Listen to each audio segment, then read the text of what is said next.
Eto na mga kababayan ko, dating Pangulo ng mga DDS na si Duterte, basag kay Commodore J. Tariela. Wasak kay Commodore J. Tariela. Muli na naman binakbakan ng spokesperson ng Philippine Navy, mga kababayan ko, na si Commodore J. Tariela, ang mga politiko na puro pangako at ginagamit ang issue ng West Philippine Sea para na naman sa pangangampanya. Paalala ni Commodore, mga kababayan ko, panoorin natin ang balitang ito. Ayan. Ngayong papalapit na ang Bilang Pilipino 2025, binigyang diin ni Tariela ang usapin tungkol sa pagprotekta sa ating teritoryo. Dapat daw maging mabusisi ang publiko, lalo't maraming politiko umano ang ginagamit lang ang issue para makakuha ng boto. Correct. Alam mo sa totoo lang, marami ngayong mga politiko ang sasakyan ng tungkol sa West Philippine Sea. Alam mo, sabi ko nga mga kababayan ko, this is the best. This is the best time para sabihin sa mga politician na yan, tanungin natin, are you for the Filipino people? Pag sinabi niyang yes, kanino ang West Philippine Sea? Pag sinabing sa China o sa Pilipinas, mga kababayan ko, tignan niyo mabuti. Well, yung nag-viral na video ni Mima Alicia, the last time, mga kababayan ko, na nasangkot doon si Abalos at si Camille Villar, pinatinignan ng tao yung difference nilang dalawa eh. DILG Secretary Abalos and running for Senator under by Alyansa para sa Bagong Pilipinas, mga kababayan, sinagot ni Abalos, yes, the Philippines, Team Philippines, dati ng West Philippine Sea. Sinagot niya. Unlike dito kay Camille Villar, mga kababayan ko, thank you, ayaw niyang sagutin. Mga kababayan, even Camille Villar, ayaw niya sagutin yung tungkol sa West Philippine Sea. Thank you na narinig ng thank you ang narinig ng netizen. Pero ito mga kababayan ko kung talaga ako hamon ko sa mga DDS vlogger, tanungin nyo nga yung inyong mga kandidato. Sige nga, tanungin nyo nga itong inyong mga kandidato dyan sa Team Suka. Sa Team Suka na sinasabi nyong pinakurat. Ha? Mga kababayan ko, tanungin nyo nga mga kababayan kung kanino ang West Philippine Sea. Sige nga, tanungin nyo. Sige nga mga kababayan ko, sige nga, hinahamon ko yung mga DDS vlogger na magagaling makumuda sa social media. Tanungin nyo nga yung mga kandidato ninyo kung kanino ang West Philippine Sea. Live stream live stream. Kasi ako kung makaharap ko yung mga kandidato nila, tatanungin ko kanino po ang West Philippine Sea. Hindi, sa totoo lang mga kababayan ko, tatanungin ko talaga sila kanino ang West Philippine Sea. Kapag sinabi nila sa Philippines yun, mawawalan sila ng pondo ng pera sa China. Mawawalan sila ng pondo.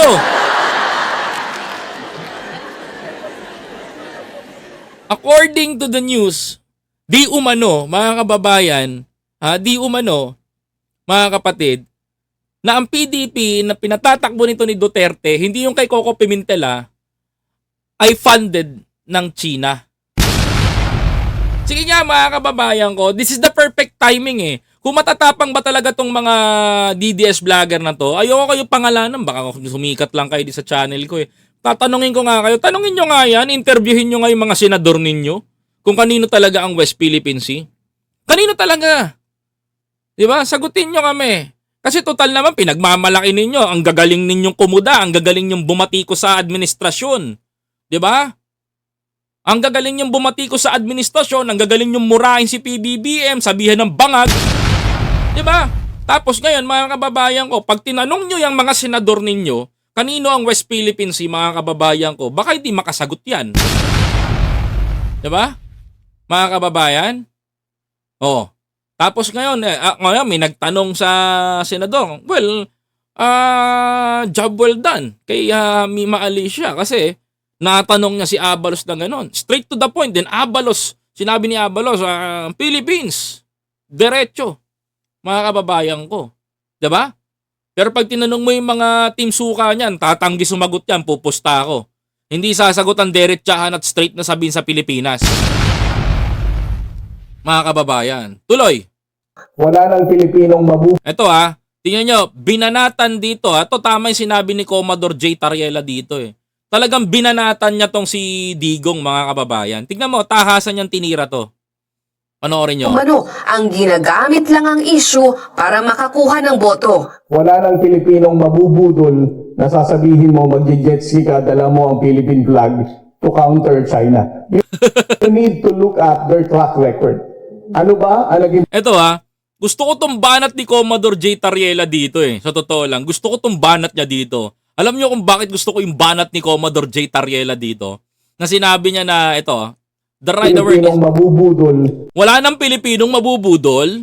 na sasabihin mo magje-jet ski ka, dala mo ang Philippine flag Nasasabihin mo magje-jet ski ka na dala mo ang Philippine flag. Si Duterte lang naman nagsalita nun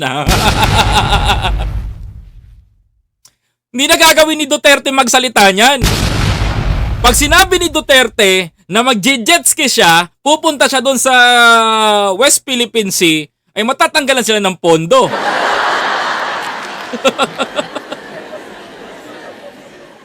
Commodore J. Tariela, wala na talagang gagawa nun. Wala na talagang maglalakas ng loob, mga kababayan ko, na magsalita pa ng magpunta ako sa West Philippine Sea, pag mag-jet ski, daling ko yung Philippine flag, bahala na sa akin sila doon. Yan yung mga pinambulag ni Duterte nung kampanya mga kababayan ko, di ba? Noong 2016 election. Yan yung mga pinambulag niya sa taong bayan, na pinambuladas niya, na sinabi niya, pupunta ako sa West Philippine Sea, daling ko yung Philippine flag, mag-jet ski ako, bahala na sila sa akin. Yan yung pambudol niya, kaya nga natuwa yung taong bayan sa kanya, pinalakpakan si Duterte ng sobra-sobra. Ang galing-galing ni Digong! Siya lang ang makagawa nito, pero hindi nila naisip yung ginawa ni Pinoy, yung ginawa ni Trillanes, yung ginawa nung mga opisyalis natin noon na naipag-backdoor, back-channeling upang ma-escalate yung problema. Diba? Sa totoo lang, alam mo si Digong, credit grabber yan Sa totoo lang totoo lang, credit grabber yan. Kapag alam niya matatambakan siya sa kwento, babasagin niya yung tao. Kaya nga mga kababayan ko, si former Senator Trillanes, biniktima yan ni Duterte ng maling impormasyon. O mamukat-mukat natin, after 6 years mga kababayan ko, lumabas yung totoo. O ano yung totoo? Si Duterte pala ang merong si Duterte pala ang may gentleman's agreement sa China, hindi pala si Trillanes. Diba? Mga kababayan ko. Tapos ang ginawa pa ni Digong, si Trillanes pa ang pinalabas na masama sa taong bayan. Na pinagtulong-tulungan ng fake news sa social media. Even ako sinabi ko to sa inyo. Diba? Isa rin ako sa tumira because that is what, yan ang alam namin. Pero mga kababayan ko, tinuwid namin yung pagkakamali na yan. And right now, mga kababayan ko, ang minumura ng taong bayan si Digong. Mas masakit kami kapag kami na ang gumante, mga kababayan. Kaya tama yung sinasabi ni Commodore J. Tariela dito. Wala nang Pilipinong mabubudol pa, mga kababayan ko, nagagamitin ang issue ng West Philippine Sea. Diba? Nakakahiya talaga tong si Duterte. Tuloy. Pilipinong mabubudol na sasabihin mo magje-jet ski ka, dala mo ang Philippine flag to counter China.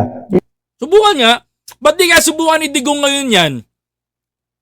Alam mo, may payo ako dito sa May payo ako dito sa kampo ni Duterte. Alam mo, may payo ako dito Bakit hindi kaya nila subukan, mga kababayan, na gawin yan? Siguro mananalo yung mga kandidato ni Duterte sa pagkasenador kapag lahat sila nag-jet ski. No, mga kababayan ko, na-challenge natin, mga kababayan ko, kung talagang ang mga senador ni Duterte ay mahal ang Pilipinas, sige nga, mag-jet ski nga kayo ngayon. Punta kayo ng West Philippine Sea. Mga kababayan, so totoo lang hinahamon ko sila. Kung talagang sila, mga kababayan ko, kung sila talagang mahal nila ang Pilipinas. Sige nga, excuse me Sige nga, tuparin nga nila to, mga kababayan ko. Tuparin nga nila na mag-jet ski sila at pumunta doon sa West Philippine Sea. Pag nagawa ng senatorial slate ng Team Suka, yan, bibilib na ako. Di ba? Bibilib na ako, mga kababayan ko, pag nagawa ng Team Suka yan. Hindi, so totoo lang, pag nagawa talaga ng Team Suka yan, mabibilib talaga ako sa kanila. Papalakpakan ko yan, mga kababayan ko. Pero baka mamaya mawalan sila ng pondo, di nila gawin yan. Oh. Tuloy. You need to look at their track record. Ano ba ang naging posisyon nila pagdating sa batas when it comes to the Philippine Maritime Zones Act, for example? Tanungin mo mga Duterte. Nagbabalita mula sa frontline, Elaine Fulgencio, News 5. Ang sabi ni Commodore J, ito. They need to, ano? Ang naging posisyon nila pagdating sa batas when it comes to the Philippine Maritime Zones Act, for example. Teka lang, sabi dito, alamin natin yung bata, alamin natin yung stand nila. Ulitan na. Ang naging posisyon nila pagdating sa batas Ano ang naging posisyon nila pagdating sa batas? when it comes to the Philippine When it comes Maritime Zones Act, for when it comes to Philippine Maritime Zones Act, example. for example. Tanungin natin yung mga kandidato na yan. Tama ka dyan, Commodore J. Tariela. I believe in you. No? Ano, yung Philippine Maritime Zone Act. Sino ba sa mga kandidato ngayon ang tumitingin dito? Kasi ang nakita ko, isa sa tumitindig niyan, mga kababayan ko, na ate ng West Philippine Sea, si Tol. Oh, mga kababayan ko, si Tol. Kilala si Tol, mga kababayan? Kilala niyo ba si Tol? Sino nakakilala kay Tol? Mga kababayan. Sige, tatanungin ko kayo, sino nakakilala kay Tol? Mga kapatid. Kasi ako ito lang yung nakita kong tao na tumutulig, na sumusunod o pinasa batas yung nilalaban yung West Philippine Sea. To all candidates ngayon ng alyansa, ito yung nakita kong tao na pumalag doon sa China, mga kababayan ko. Kung sino nakilala kay Tol, mga kababayan ko, si Tol. Kung kailangan si Tol, si Tolentino. Si Senator Francis Tolentino. Kasi siya ang nagsabatas ng mga kababayan ko, na tawagin natin ang West Philippine Sea na sa atin. Okay? Yeah, that's why we call it West Philippine Sea, and that is ours. Sa atin yan, because pasok yan sa ating EEZ, Exclusive Economic Zone. 'Di ba? Na binibigay ni Duterte sa China. Tuloy. Nagbabalita mula sa frontline, Elaine Fulgencio, News 5. Yeah, correct. Kailangan natin pag-aralan yung background ng mga senador Sa totoo lang. Speaking of background ng mga senador, ano ba may tutulong ng mga senador na yan? Kasi unang-una ngayon, ang qualification ko talaga, ako medyo mataas ang standard ko pagdating sa senatorial Pasensya na medyo may taste ako pagdating doon. No, hindi naman ako naghahanap ng mayaman maarte, mga kababayan ko. Ang tinitignan ko kung paano tutulong sa tao. Ang tinitignan ko kung paano tutulungan yung mamamayang Pilipino. For example, hindi sapat sa akin yung pwede ka ng komendeng-kendeng-kendeng. Tapos, meron ka ng pag komendeng-kendeng ka, meron ka ng 10,000! Diba? Mga ganun, mga kababayan. Hindi pa pwede sa akin yung hindi pa pwede sa akin yung hindi pwede sa akin yung dadahilan mo na hindi ka marunong mag-English di ba? Hindi rin pwede sa akin, mga kababayan ko, yung lutang ka sa loob ng Senado, mga kababayan, di ba? Oh. Hindi rin pwede sa akin yung bagong graduate ka lang ng pagka-abogado tas gusto mo na tumakbo bilang senador, di ba? Hindi rin pwede sa akin, mga kababayan ko, yung hindi marunong makaintindi sa taong bayan. Hindi rin pwede sa akin, mga kababayan ko, yung may bahid ka ng dungis sa iyong katawan at meron kang kaso na abuso sa kababaihan. Hindi rin pwede sa akin, mga kababayan ko, yung pwede nang tumakbo basta napabili ka lang ng sukat na bigyan ng certificate dyan. Ang quality na hinahanap ko sa senador, mga kababayan, yung may talino, may tapang, husay at malasakit. Mga kababayan, hindi pwede sa atin yung sinayawang ka lang ng kending-kending, may jacket ka na, tapos ang ending, senador na kagad. Diba? Mga kababayan ko, Hindi yung nanggaling ka lang hindi yung nanggaling ka lang sa isang party list tapos tatakbo ka ng senador, pwede na 'yon. At higit sa lahat, hindi rin ako maglalagay ng isang senador na tuta lang ng isang relihiyon. Wag ganon! Kayo lang ang makikinabang, di taong bayan na makikinabang doon. Diba? Hindi rin ako gagawa, hindi rin ako maglalagay ng isang senador to impress lamang yung isang tao na magsasalita ka pa ng ang tagal ko itong hinintay itong pagkakataon na to. Diba? Ibibigay ko ang buhay ko para lang kay dut. Diba? O, di ba narinig nyo yun? O, narinig nyo, di ba? Tama ba ako? Narinig nyo yun. Shoutout kay Ate Tina Cooking. Shoutout sa tita. Ay, ate. Yan, from Canada. Di ba? Hindi rin ako maglalagay ng ganong senador. Ang ilalagay kong senador, mga kababayan ko, may husay at galing, talino at tapang. Yan yung 4, mga kababayan. Mga kapatid. Husay, galing, talino at tapang. Sayang nga lang pasok na pasok si Papa Sek dito kaso ka lang di tumakbo. Tandaan nyo to, husay, galing, talino at tapang. Mga kababayan, yan ang quality na hinahanap ko, mga kapatid. Yung kasi ang tinitignan ko. Yun ang aking gustong makita sa isang kandidato. Mga kapatid, uulitin ko, hindi sapat ang pa-jacket-jacket lang. Yan hindi sapat ang pa-jacket-jacket.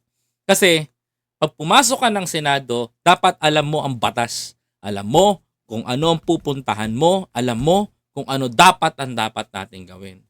Dapat, isa pa, marunong ka tumingin at tumanaw sa pangangailangan ng taong bayan. Hindi ka para sa isang tao lamang o sa ibang bansa.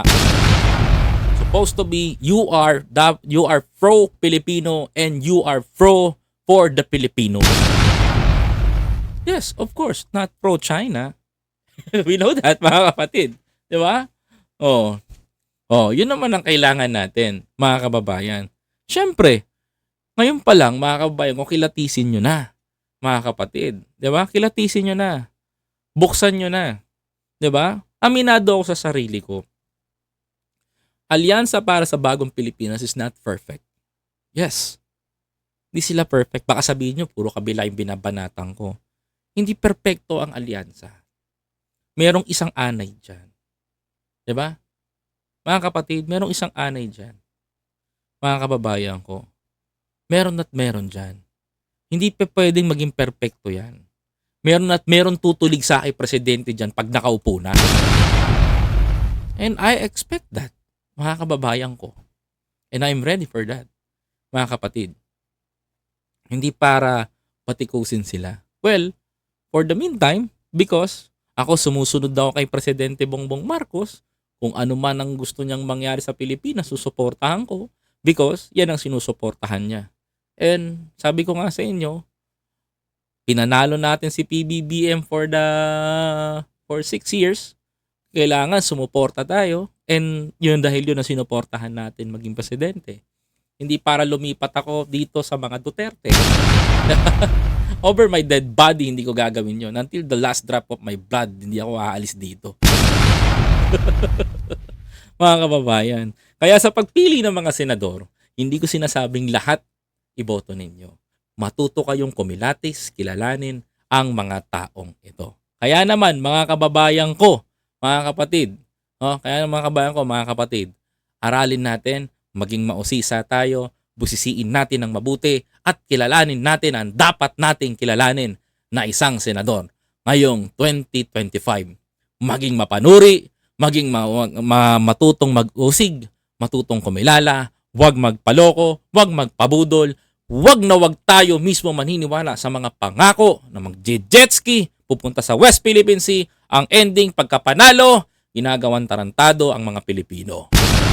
Hindi na uso ang mga pa-charming ngayon.